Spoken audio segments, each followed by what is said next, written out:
I grew up watching Food Network, so it's definitely really awesome to do a lot of the things that I see them do here, you know. It's really nice to finally be like kind of living it, and I'm really excited to see where it takes me.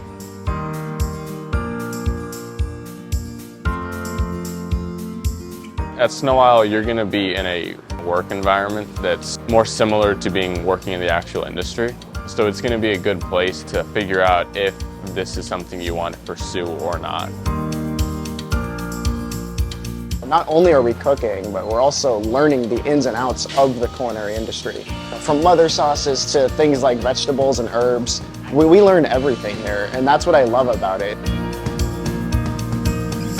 I have worked as a barista. I've done some waitstaff experience. You'll be from either like a sous chef, or you might be in dish pit, you know, you might be on the hotline. It really depends. We have a really good rotating system here. The hotline is basically a row of units, that being like griddles, grills, and burners.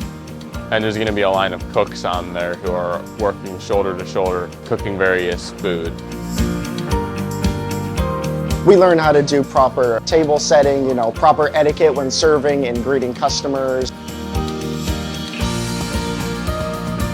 I would love to go to the Culinary Institute of America in April of 2023, but as of right now, I'm currently going to be working as a chef at Harbor Point Golf Course.